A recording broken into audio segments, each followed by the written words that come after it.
اعوذ باللہ من الشیطان الرجیم بسم اللہ الرحمن الرحیم السلام علیکم ورحمۃ اللہ وبرکاتہ۔ دوستو، وہ ملکہ زہرا کی سالگرہ کا دن تھا، لیکن اسے صبح ہی سے یہ سوچ کر الجھن ہو رہی تھی کہ آج اسے محل کے جمروں میں کھڑے ہو کر نیچے جمع ہونے والے لوگوں کی جانب دیکھ کر گھنٹوں ہاتھ ہلاتے رہنا ہوگا۔ وہ سب اسے سالگرہ کی مبارکباد پیش کرنے وہاں آتے تھے، لیکن ملکہ زہرا کو یہ کام بے انتہا تھکا دیتا تھا۔ مسلسل ایک ہی جگہ کسی مجسمے کی طرح کھڑے رہنے سے اس کا جسم اکڑ جاتا تھا، پیاس سے اس کے حلق میں کانٹے پڑ جاتے تھے، مگر شاہی آداب کے تحت ملکہ کو اس بات کی اجازت نہیں تھی کہ اس دوران وہ چند لمحوں کے لیے بیٹھ کر پانی بھی پی سکے۔ وزیر مملکت اس موقع پر مستقل اس کے ساتھ رہتا تھا اور مسلسل اس پر نظر رکھتا تھا کہ کہیں وہ کوئی غلطی نہ کر بیٹھے۔ اپنی ہر سالگرہ پر ملکہ زہرا کا یہی معمول ہوتا تھا۔ اس وقت بھی ملکہ زہرا ہجوم کی جانب ہاتھ لڑاتے ہوئے بیزاری سے سوچ رہی تھی کہ کاش وہ کوئی عام سی عورت ہوتی اور جب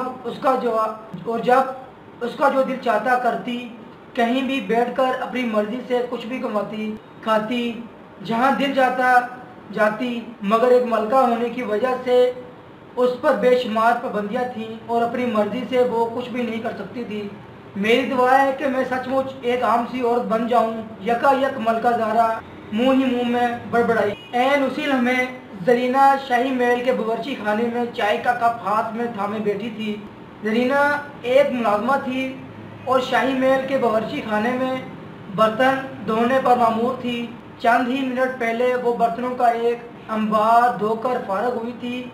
آج اس کی بھی سالگرہ تھی۔ اس کے ساتھیوں نے محل کے کچن ہی میں اس کے لیے ایک چھوٹی موٹی سی چائے کی پارٹی کا اہتمام کیا تھا۔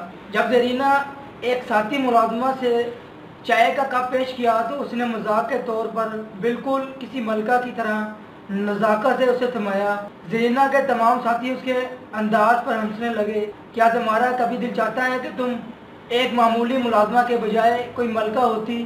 زرینہ کے ایک ساتھی نے پوچھا۔ میری تو دلی خواہش ہے کہ میں ایک ملکہ ہوتی، زرینہ نے حسرت سے کہا۔ آج وہ برتن دھو کر بہت تھک گئی تھی اور ان برتنوں کے بارے میں اسے سوچ کر خوف آ رہا تھا جو سالگرہ کی تقریب ختم ہونے کے بعد اسے مزید دھونے تھے۔ ملکہ زہرا اور زرینہ بیک وقت ایک جیسی دعا کی تھی اور یقیناً وہ کوئی قبولیت کی گھڑی تھی، اس لیے اسی لمحے ان دونوں کی دعائیں قبول ہو گئیں اور وہ ایک دوسرے کی جگہ پہنچ گئی۔ ہوا یہ کہ جو ہی ملکہ زہرا اور زرینہ کے دل سے وہ دعا نکلی، یکا یک زوردار آواز میں بجلی کڑکی اور ان کے دونوں عورتوں کے یوں محسوس ہوا کہ جیسے ان کے جسم میں ہزاروں باریک سوئیں چبو دی گئی ہیں، مگر دوسرے ہی لمحے یہ کیفیت ختم ہوئی اور پھر ملکہ زہرا نے خود کو ایک بڑی سی میز کے آگے بیٹھا پایا۔ یہ دیکھ کر اس کی حیرت کی انتہا رہی کہ اس نے ڈھیلے ڈھالے کپڑے اور آرام دہ قسم کے جوتے پہن رکھے تھے اور ایک گندا سا ایپرن بھی باندھا ہوا تھا۔ ملکہ نے گھبرا کر اپنے ارد گرد نظر ڈالی تو اس نے دیکھا کہ وہاں بہت سے ہنستے مسکراتے اور خوش باد چہرے موجود تھے، لیکن وہ انہیں پہچان نہیں پائی کیونکہ اتنے سارے نوکروں کے چہروں کو کون یاد رکھتا ہے۔ اور پھر ملکہ نے ان ملازمین کو جب دیکھا اور ادب نظریں جھکائے اور ڈرے سہمے تاثرات کے ساتھ ہی دیکھا تھا۔ محل میں اس طرح بے تکلفی کے ساتھ ہنستے مسکراتے چہروں کا تصور ہی نہیں کیا جا سکتا تھا۔ بہرحال سب سے اچھی بات یہ تھی کہ ملکہ زہرا کے ہاتھ میں اس وقت چائے کا ایک کپ تھا، مگر وہ اچانک اس طرح اپنی اس خواہش کے پورے ہونے کا تصور بھی نہیں کر سکتی تھی۔ ادھر زرینہ اس وقت ملکہ زہرا کی جگہ کھڑی حیران و پریشان تھی۔ وہ انتہائی ٹائٹ اور بھاری بھرکم قسم کی فینسی لباس میں ملبوس تھی۔